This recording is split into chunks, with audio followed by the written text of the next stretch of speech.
पश्चिम बंगाल में ईडी की ताबड़तोड़ छापेमारी। कोलकाता और उसके आसपास 5 जगहों पर ईडी की तरफ से रेड मारी गई है। टीएमसी के बैंक अकाउंट में संदिग्ध फंड भेजने का मामले में शुरुआती जांच में बड़ा खुलासा हुआ है। टीएमसी के अकाउंट में संदिग्ध अकाउंट से फंड भेजा गया। 150 करोड़ रुपए से ज्यादा का फंड भेजा गया है। एविएशन और ट्रैवल कंपनीज के जरिए संदिग्ध मकसद से भेजा गया यह फंड। तो देखिए, केयरवेल एविएशन और उसके डायरेक्टर और एक कथित इलेक्टोरल ट्रस्ट पर छापे हो रहे हैं।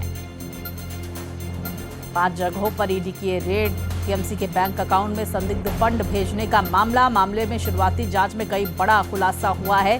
टीएमसी के अकाउंट में संदिग्ध अकाउंट से फंड भेजा गया है।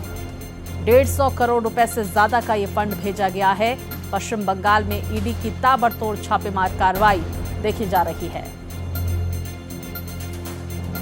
देखिए, एनफोर्समेंट डायरेक्टोरेट की तरफ से मोर्चा संभाल लिया गया है पश्चिम बंगाल में, और इसी के मद्देनजर 5 अलग अलग जगहों पर छापेमार कार्रवाई देखने को मिल रही है। टीएमसी के अकाउंट में संदिग्ध अकाउंट से फंड भेजने के मामले में ये जानकारी सामने आ रही है। कई बड़े खुलासे इसमें होते हुए नजर आ रहे हैं और अब ईडी की कार्रवाई और तेज होती हुई। तो 5 जगहों पर ईडी की रेड पड़ी है, ये जानकारी आ रही है। तो केयरवेल एविएशन और उसके डायरेक्टर और एक कथित इलेक्टोरल ट्रस्ट पर छापे हो रहे हैं। 150 करोड़ रुपए से ज्यादा का फंड भेजा गया। एविएशन और ट्रैवल कंपनीज के जरिए संदिग्ध मकसद से ये फंड भेजा गया है और इस फंड का कहां-कहां उपयोग किया गया है, ये तमाम डिटेल्स को खंगाला जा रहा है। ईडी की तरफ से दस्तावेजों को खंगाला जा रहा है। 5 जगहों पर कोलकाता सहित ये रेड ईडी की तरफ से जारी है। विस्तार से जानकारियों के साथ हमारे सहयोगी गोपाल हमारे साथ जुड़ गए हैं। गोपाल, क्या खबर ईडी की इस रेड से जुड़ी हुई सामने आ रही है और क्या कुछ बरामद हुआ?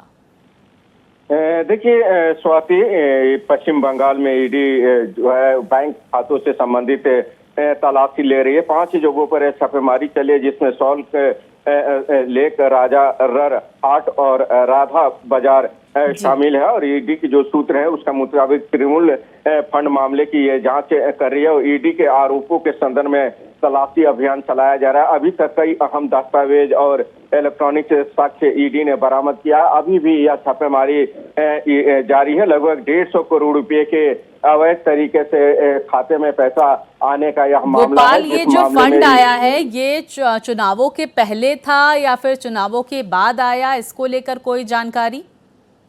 देखिए, अभी थोड़ी देर बाद ईडी प्रेस रिलीज जारी करेगी, लेकिन कहा जा रहा है कि केयरवेल एविएशन नामक कंपनी के निदेशक के घर भी ईडी पहुंची है और वहां पर भी जांच की है, क्योंकि कहा जा रहा है कि इस कंपनी के माध्यम से पैसे वहां पर भेजे गए थे। इसके अलावे भी ईडी पवन जाजू और राजेश जाजू नाम के 2 निदेशकों जो सॉल्ट लेक स्थित घर है वहां पर भी छापेमारी कर रही है, उनसे भी पूछताछ ईडी कर रही है। तो ईडी अभी लगातार इस मामले में तलाशी करे, क्योंकि 3 संदिग्ध खातों के लेन देन से संबंधित यह मामला है, जिसमें ईडी ने मनी लॉन्ड्रिंग के तहत यह मामला दर्ज किया था और इसी सिलसिले में जांच की जा रही है। गोपाल, टीएमसी की तरफ से इस पर कोई प्रतिक्रिया आई है क्या? देखिए, इसको लेकर के अभी तक टीएमसी की तरफ से कोई प्रतिक्रिया नहीं आई है, लेकिन ऋतव्रत बनर्जी ने दावा किया कि अभिषेक की चार्टर्ड फ्लाइट का पैसा उसी फंड से खर्च किया गया था। उन्होंने कहा कि हमारे लिए यह साबित करना संभव नहीं है कि खाते में जमा पैसा गबन, डकैती और जबरन वसूली या भ्रष्टाचार के विभिन्न माध्यमों से आया हुआ है। हालांकि इसको लेकर के टीएमसी जरूर कोलकाता हाई कोर्ट का रुख किया है। कोलकाता हाई कोर्ट में इस मामले में सुनवाई भी होनी है।